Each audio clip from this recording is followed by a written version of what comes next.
인도하소서.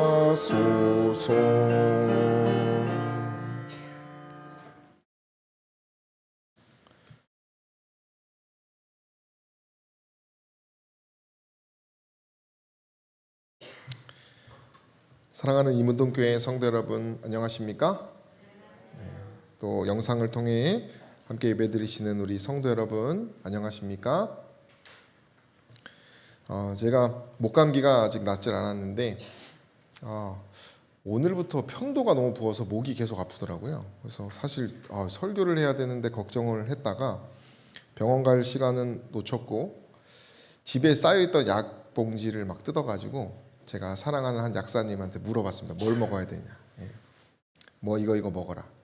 이거 먹으면 안 되냐? 저걸 먹어라 하더라고요. 그걸 딱 먹었더니 지금 목이 하나도 안 아프고 편도가 쏙 들어갔어요. 우리가 의원 되시는 예수님께도 철석같이 믿는 마음으로, 사랑하는 마음으로 제가 이렇게 아프니 위로해 주십시오 하면 어떻게 될까요? 그래, 너 그거 먹어라 하면 그거 어떻게 뭐 하면 됩니까? 그 말씀 먹고 순종하면 우리가 낫는 것입니다. 오늘 이 시간이 그런 예수 그리스도께 치유받는 또 위로받는 그런 시간 되기를 소망합니다. 오늘은 멜기세덱. 저도 이번을 통해서 이 멜기세덱에 대해서 좀 알게 되었는데요. 오늘 우리가 이 멜기세덱을 통하여 그리스도를 좀 살펴보고자 합니다. 이 멜기세덱의 등장은 우리가 지난 시간에 노아 이후에 창세기를 쭉 보다 보면 특별한 인물로서 등장합니다. 특별히 아브람, 누구죠? 아브라함의 이야기가 나오면서 등장하는 인물입니다. 많이 들어보셨죠? 이 히브리서에도 이제 나오면서 이제 우리가 조금 머리 아픈, 저도 이게 많이 들었는데 이제 딱히 관심을 갖고 있지 않다가 이번 기회에 좀 저도 연구하게 되었습니다. 이 멜기세덱이라고 하는 이름 자체는 왕을 의미하는 멜렉과 의로운을 의미하는 체데크가 합쳐진 이름입니다. 그러니까 의로운 왕, 의로운 자의 왕, 나의 왕은 의롭다, 어떤 이런 표현일 수 있습니다.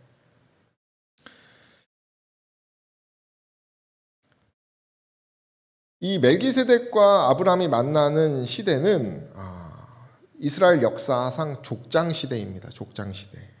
BC 200년경 사이의 동맹국들과 엘람 왕을 중심으로 한 북부 동맹국 간의 전쟁을 배경으로 하고 있습니다. 그러니까 BC 2000년 경입니다.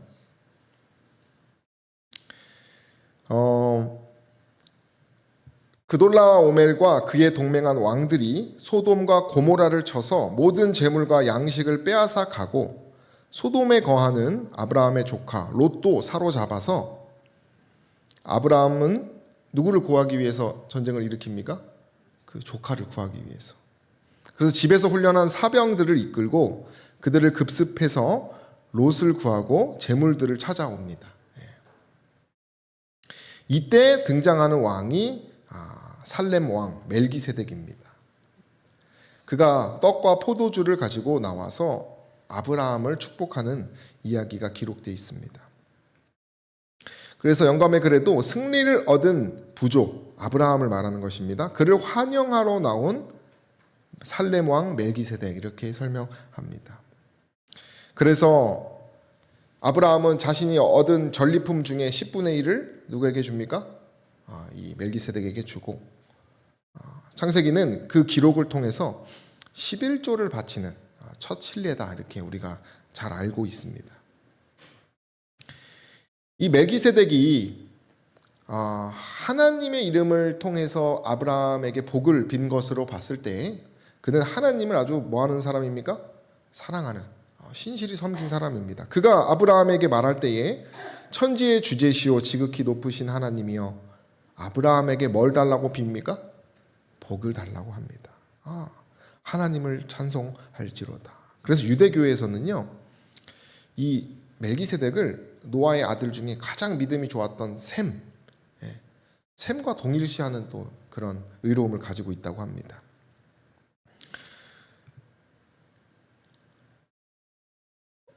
영감의 글에는 이 멜기세덱에 대해서 이렇게 얘기합니다. 아브라함에게 물어보라. 그는 그리스도가 살렘 왕 멜기세덱이요 평화의 왕이라고 그대들에게 말할 것이다. 이렇게 이 멜기세덱이 누구를 표상한다고 말합니까? 그리스도를 표상한다고 말합니다. 또한 더 구체적으로 이렇게 얘기합니다. 지극히 높으신 하나님의 제사장인 멜기세덱을 통하여 말씀하신 것은 누구였다고 말합니까? 그리스도라 이렇게 말합니다. 그러니까 그리스도의 자체는 아닙니다. 멜기세덱은 그리스도가 아니었으며 세상에 있는 하나님의 누구요? 음성이었고 하늘 아버지의 대리자였다. 그리스도께서는 과거 모든 세대를 통하여 말씀하셨다라고 이렇게 말합니다. 이 멜기세덱에 대해서 유대교에서는 신실한 자를 보호하고 사악한 영혼의 종말적인 심판을 내리는 하나님의 법정에 서 있는 최고의 천사다. 이렇게 또 해석하기도 합니다. 그러니까 하나님의 대리자, 하나님의 천사. 우리가 그렇게 한번 생각해 볼 수 있는데요. 오늘 이 멜기세덱이 왜 그리스도를 표상하고 있는지, 특별히 이 화인 여사가 이렇게 해석한 근거가 어디 있는지 우리가 좀 더 살펴보면서 알아보겠습니다. 히브리서에 보면 이 멜기세덱이 또 등장합니다. 우리 많이 들어보셨죠? 멜기세덱의 뭐예요? 반차를 쫓는다. 반차를 쫓는다. 이 반차는 제가 이따가 설명해 드리고, 어쨌든 예수께서 이 멜기세덱을 쫓았다 이렇게 하면서 이제 우리의 대제사장이 되신 예수님에 대해서 얘기를 합니다. 그리고 히브리서 끝에는 그분이 우리의 대제사장으로서 하늘 성소에서 뭐하고 계시는 분이요? 기도하고 계시는 분으로까지 연결되는 그런 표상입니다. 그럼 우리가 몇 가지를 통해서 이 멜기세덱이 어떤 그리스도를 말하고 있는지를 좀 살펴보겠습니다. 멜기세덱을 히브리서 7장 2절에 보면 그의 이름이 뭐라고 말합니까? 의의 왕. 이름 그대로, 그죠? 아까 전에 말했죠? 의의 왕, 의로운 왕. 이 의의 왕을 이렇게 말하고 있는데 우리 그리스도는 어떤 분이세요? 우리의 의다. 우리가 알고 있는 의의 왕은 누구십니까? 그리스도입니다. 예레미야 23장 6절에도 보면 그 이름은 여호와 우리의 의라 일컬음을 받는다라고 말합니다. 이 멜기세덱의 어떤 신원이 아주 구체적으로 나와 있지는 않습니다. 멜기세덱은 딱 2번 정도 이렇게 기록이 되어 있어요. 만약에 이 멜기세덱이 막 구체적으로 이 사람이 마치 아브라함처럼 중요한 인물이었다면은 하나님께서 아마 성경에 많이 기록을 하셨을 것입니다. 그러나 그렇지는 않고요. 우리가 그럼에도 이 의의 왕이라는 표현을 통해서 그리스도랑 연결되고 있음을 보게 됩니다. 예수님에 대해서 예레미야가 의로운 가지를 다윗에게 일으킨다 이렇게 말합니다. 그죠? 예레미야 23장에 보면. 그래서 그 의의 왕은 어떤 일을 합니까? 지혜로운 행사를 하고 공평과 정의를 행하고 그의 날에는 유다가 구원을 얻고 이스라엘은 평안이 거하는 그 이름의 의로운 분이 그리스도라 이렇게 예레미야는 설명합니다. 우리는 그래서 의로운 그리스도를 멜기세덱을 통해서 알 수 있는 것이에요. 멜기세덱은 그의 신앙적으로 그가 아마 의로운 사람이었을 것입니다. 그래서 우리가 의를 여기서 좀 살펴볼 수 있습니다. 이름에서 우리가 이렇게 하나 그리스도를 찾았고요. 두 번째는 신분입니다. 신분. 그의 신분에 대해서 히브리서 7장 2절은 뭐라고 말합니까? 살렘 왕이다. 살렘은 히브리어로 평화, 평강을 말합니다. 그래서 평강의 왕, 그것이 누구라고 말하는 것입니까? 멜기세덱이라 이렇게 말합니다. 또한 이 살렘은 평화의 도시 예루살렘을 가리키는 지명이기도 합니다. 그리스도는 어떤 왕이십니까? 이사야 9장 6절에 무슨 왕이라고 말합니까? 평강의 왕이라 이렇게 말합니다. 이사야 선지자는 그분이 평강의 왕이실 뿐만 아니라 우리가 그리스도를 예루살렘의 왕이라고 이렇게 설명합니다. 그죠? 우리가 예루살렘을 생각해 보면 지리적으로는 이스라엘의 수도지만 성경의 예언상으로는 계시록에 이스라엘은 어디를 말하는 것입니까? 구원받는 나라를 말합니다. 구원받는 백성들과 함께 통치하는 나라를 예루살렘이라고 거룩한 도성이라고 설명합니다. 그래서 예루살렘의 왕은 하나님의 참된 교회, 신실한 백성들을 상징하는 것이고 그곳을 다스리는 왕, 그분이 그리스도라는 것을 우리가 알게 되는 것입니다. 이것을 통해서 그의 신분조차 멜기세덱의 신분도 누구를 가르치는 거라는 것을 우리가 알게 됩니까? 그리스도를 가르치는 것을 알게 되는 것입니다. 우리가 그의 이름에서 또 신분에서 그리스도를 좀 찾아보았습니다. 그리고 이제 제일 중요한 직분이 나오는데요. 그리스도의 표상으로서 가장 뚜렷하게 그리스도를 찾을 수 있는 것이 바로 이 직분이고 제일 중요한 부분입니다. 그래서 히브리서 4장, 5장, 6장, 7장에는 이 멜기세덱의 반차를 쫓는 그 제사장 직분을 가진 그리스도에 대해서 설명하면서 멜기세덱이 제사장이라는 것을 우리가 연구할 수 있게 됩니다. 그것을 근거로 우리 그리스도는 히브리서 4장 14절에 우리에게 있는 대제사장이라고 말합니다. 그러므로 우리에게 큰 대제사장이 있으니 승천하신 자 곧 하나님의 아들 누구요? 예수. 우리의 대제사장이신 예수. 히브리서 7장을 보면 이제 예수께서 별다른 제사장, 정말 멜기세덱의 반차를 쫓는, 그러니까 멜기세덱보다 더 위대한 제사장에 대한 기록이 있습니다. 여기 멜기세덱의 반차는 쉽게 말하면요, 같은 직무를 발령받는 것을 말하는 것입니다. 쉽게 말하면. 그러니까 예를 들면 제사장이라는 직분을 누가 계속 돌려가면서 했습니까? 레위인들이 돌려가면서 계속했어요. 그죠? 이 반차라고 하는 것은 신분이나 등급의 차례, 그러니까 어떤 직무를 이어받는 사람의 순서를 따라서 이어받는 것이죠. 예를 들면 이문동교회 담임 목사, 이것이 반차인 것입니다. 그죠? 담임 목사라고 하는 직분이 있고 그것을 누가 계속 돌려합니까? 동주연합회에 소속된 목회자들이 이렇게 돌아가는 것처럼 보다 더 뛰어난 한 제사장이 등장할 것이다 라고 설명하는 것입니다. 그분이 누구라는 것입니까? 그리스도라는 것이죠. 여기 쭉 보면은 이 아브라함과 이제 멜기세덱 보면은 레위 지파가 아브라함의 허리에 있었다라고 합니다. 그리고 그 허리를 가진 아브라함이 멜기세덱에게 11조를 바칩니다.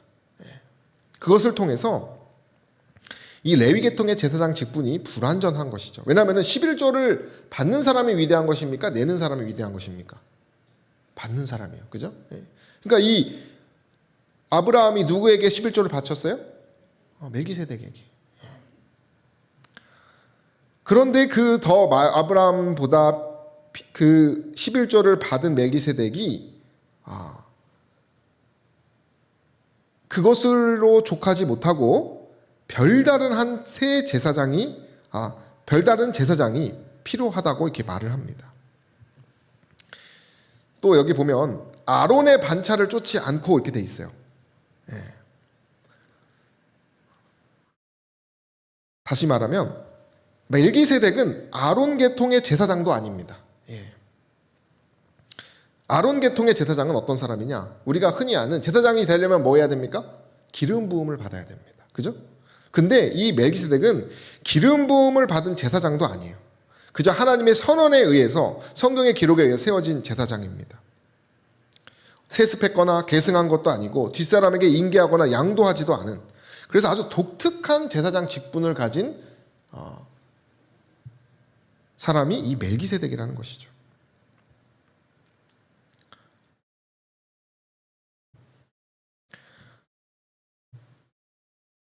좀 더 설명하면 그런 좀 특별한 사람이 멜기세덱이고 그리스도가 더 특별하다는 것을 이 멜기세덱이 알려주는 것입니다. 히브리서 7장 23절 24절에 보면 또 이렇게 설명합니다. 저희 제사장 된 자의 수요가 많은 것은 죽음을 인하여 항상 잊지 못함이로되 예수는 영원히 계심으로 그 제사 직분도 갖지 아니하나니. 여호와는 멜기세덱의 반차를 쫓아 무슨 제사장이 되십니까? 영원한 제사장이 되십니다. 그러니까 무흠한 제사장입니다. 레위 계통도 아니고 아론 계통도 아니고 영원한, 가장 좋은, 더 좋은 무흠한 그런 그리스도에 대해서 설명합니다. 히브리서 6장 20절에 대해서 이렇게 얘기합니다. 그리로 앞서가신 예수께서 멜기세덱의 반차를 쫓아 영원히 대제사장이 되어 우리를 위하여 들어가셨다. 멜기세덱은 고결한 품성과 신앙으로 유대교에서도 감동을 받는 인물인데, 그 사람도 그렇게 감동을 받는데 온전한 제사장이신 그리스도는 얼마나 우리에게 감격을 주시는 분이실까요? 그런 대제사장이신 그리스도께서 우리를 위하여 들어가셨습니다. 어딜 들어가신 것입니까? 여기서 보면 아까도 말씀드렸지만 대속제일의 봉사를 통해 우리에게 힘을 주시기 위하여 우리를 구원코자 그 사단의 참소로부터 우리를 구원하고자 기도하고 계신다라고 설명하다는 것입니다.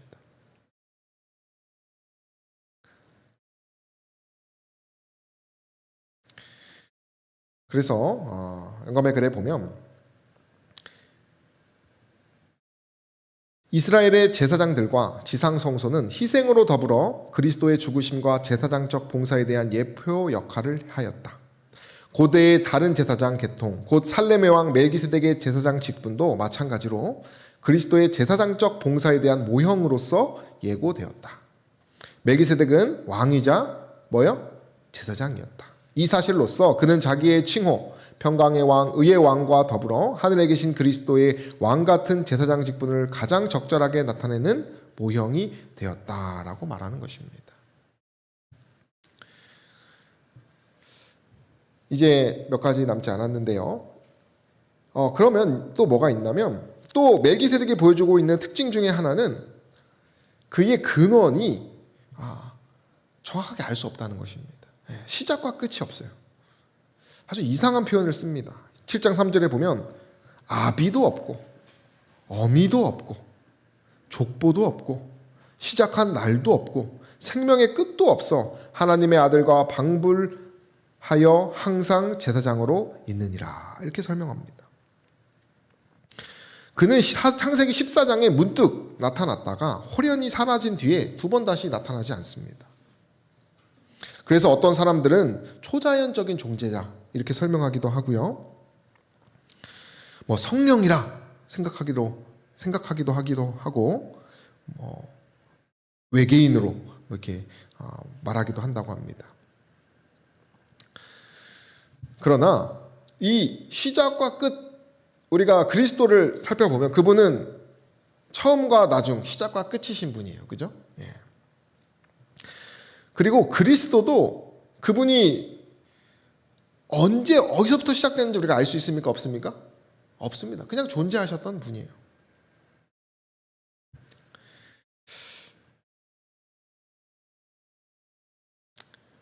그분의 족보는 신비에 쌓여 있습니다. 역시 멜기세덱도 그러한 신비에 쌓인 사람이에요. 그래서 메시아의 표상으로 쓰는데 적합한 인물이 아닌가, 이렇게 해석을 합니다. 물론 인간 멜기세덱은 부모가 있었고, 그죠? 출생과 사막이 있었던 사람이지만 성경에는 그 멜기세덱을 설명하지 않아요. 그래서 이러한 침묵, 이러한 성경이 기록하지 않는 것에 대해서 하나님께서 그리스도의 표상으로 사용하기 위한 인물이라 이렇게 설명하기도 합니다.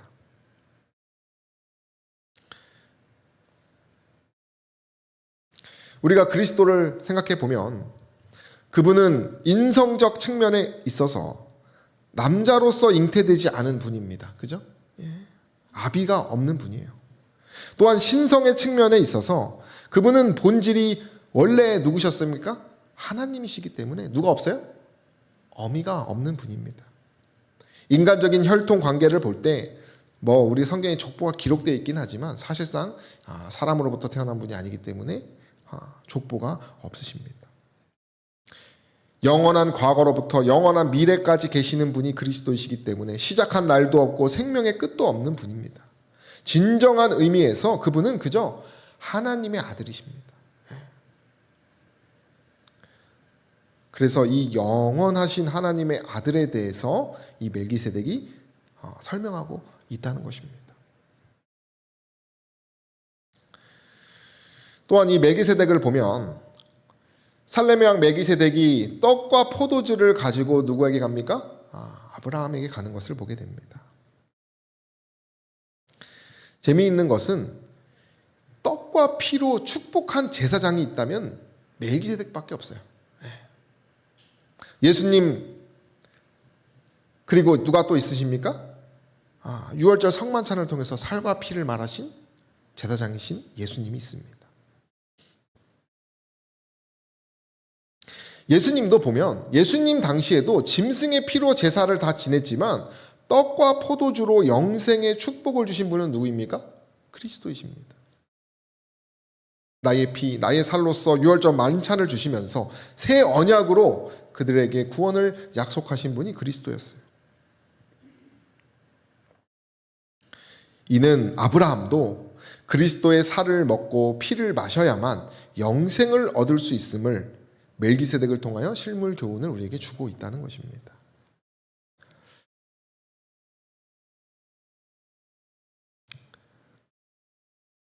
마지막으로는 이 멜기세덱이 11조를 받고 어떻게 합니까? 아브라함을 축복해 줍니다. 너희 대적을 내 손에 붙이신 지극히 높으신 하나님을 찬송할지로다.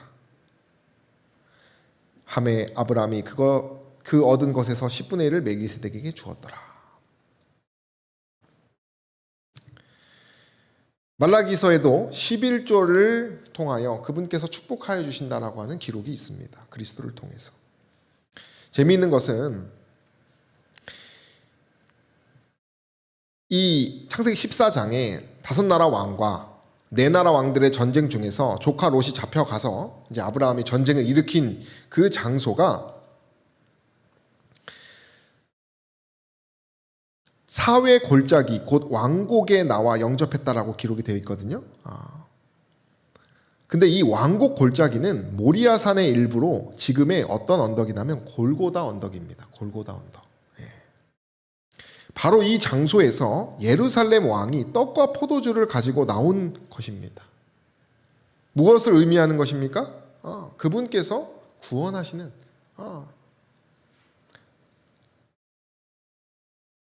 우리는 그리스도께서 나귀 새끼를 타고 예루살렘 왕으로 입성하시고 제자들과 함께 유월절 최후의 만찬으로 떡과 포도주를 나누어 주신 것을 우리는 잘 알고 있습니다. 이것은 유월절 어린 양으로 죽임을 당하실 예수 그리스도의 십자가 사건을 예표적으로 보여주고 있는 또 하나의 모습이라는 것입니다. 우리가 11조를 내는 이 아브라함을 통해서 우리가 하나님께 구원을 받는 백성들의 특징은 모든 것을 다 뭐하는 사람이에요? 하나님 것으로 돌리는, 자기를 완전 부인하는 그런 믿음을 가진 백성들입니다. 11조의 의미 역시 뭡니까? 우리가 그냥 10분의 1을 하나님 사업하려고 드리는 것입니까? 그런 효과도 있지만 11조라고 하는 개념은 내 모든 것이 하나님의 것이라는 것을 증명하는 무엇입니까? 우리들의 감사의 또 하나님과의 약속이라는 것입니다. 나머지 9도 거룩한 제물이 되어서 하나님의 거룩한 백성의 양식이 된다는 의미가 또 포함되기도 합니다. 아브라함은 그런 자신의 노량물 가운데 10분의 1을 주면서 그런 11조의 개념을 말한 것입니다.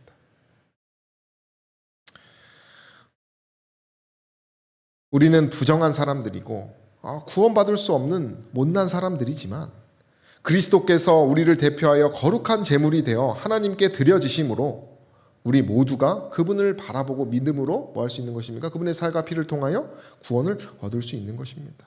그런 구원받는 사람들의 특징이 11조라는 것이죠. 그런 아브라함을 하나님께서 구원하십니다. 아브라함은 노략물 전부를 그 뒤를 쭉 보면은 소돔 왕에게 이게 되돌려 줍니다. 그래서 그는 모든 것을 다 하나님께 받고 하나님께 다 드리고 그렇게 살았던 사람입니다.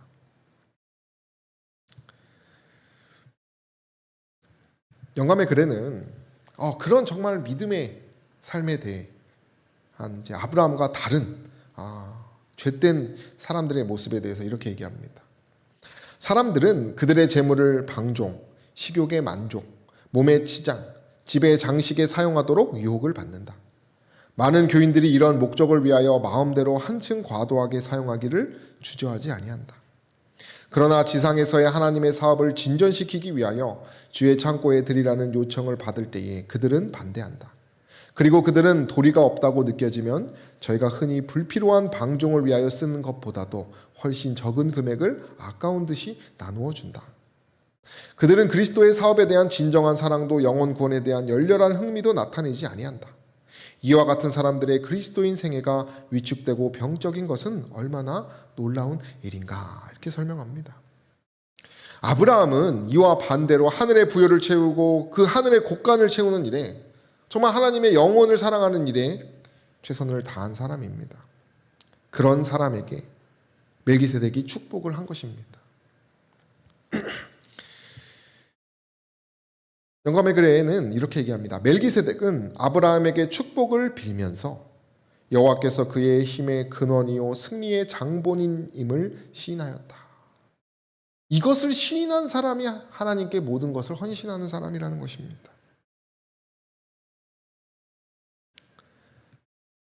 아브라함은요, 그분을 볼 때 나의 때 볼 것을 즐거워하다가 보고 기뻐하였다 이렇게 설명합니다. 예수께서 그런 얘기를 하셨습니다.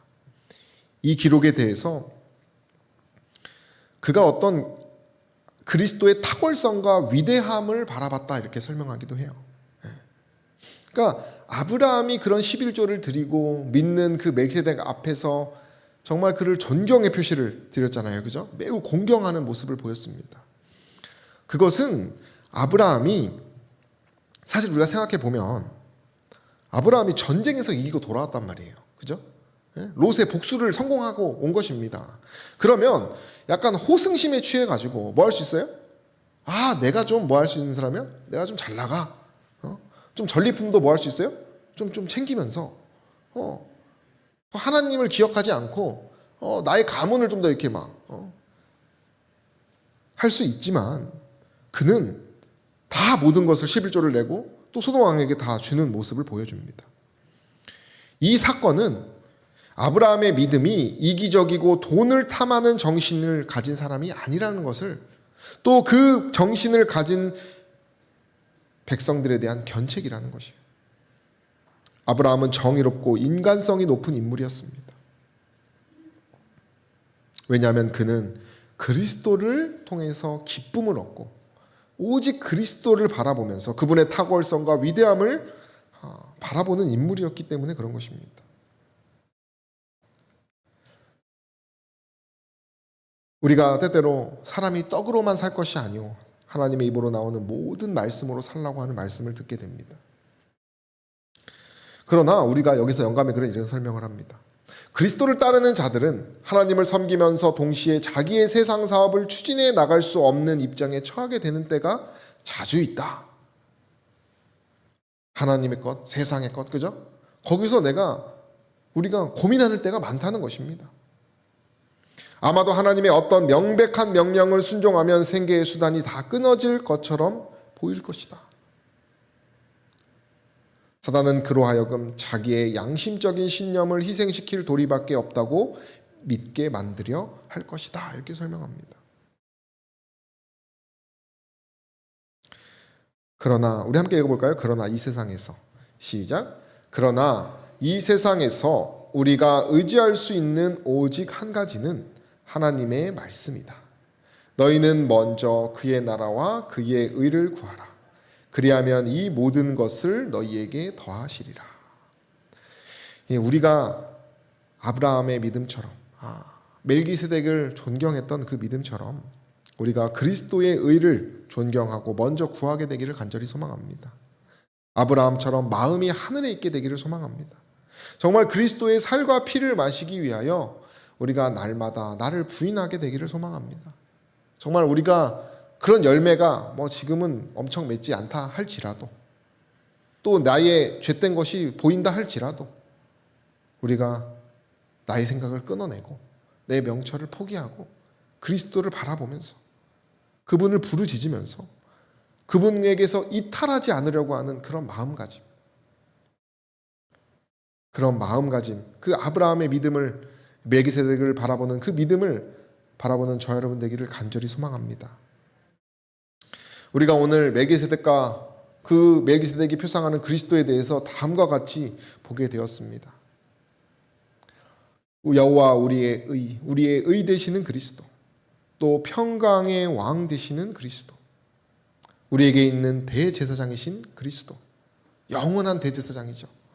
처음과 나중 시작과 끝이신 우리의 그리스도, 우리에게 살과 피를 통하여 우리의 구원을 약속하신 그리스도, 그리고 그 그리스도에게 모든 것을 다 바치는 자에게, 모든 것을 다 감사하는 자가 뭐한 사람이라? 축복받는, 구원받는 백성이라는 것을 우리가 살펴보게 되었습니다. 저와 여러분들이 오늘 이 시간 결심하시게 되기를 간절히 소망합니다. 우리가 정말 이 멜기세덱의 반차를 쫓은 그리스도, 멜기세덱보다 더 나으신, 더 좋으신, 영원하신 그리스도를 우리가 깊이 생각하면서 우리의 삶에서 그분의 향기를 드러내는 저 여러분 되기를 간절히 바라고요. 우리가 다음 시간에는 아브라함, 특별히 복의 근원과 믿음의 조상 아브라함에 대해서 우리가 또 연구하면서 그리스도를 더 생각하는 시간을 갖도록 하겠습니다. 기도 우리가 함께 하겠는데요. 우리 지금 환우 우리 성도님들 계십니다. 기도해 주시면 감사하겠고요. 성전 건축을 위하여 우리 시공업자 선정이 잘 될 수 있도록 기도해 주시고요. 그리고 우리 교회 장로회를 위하여 특별히 수석 장로님, 임기변 장로님과 우리 장로님들 위해서 기도해 주시면 감사하겠습니다. 기도하시겠습니다.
다 함께 일어나셔서 251장 부르시겠습니다.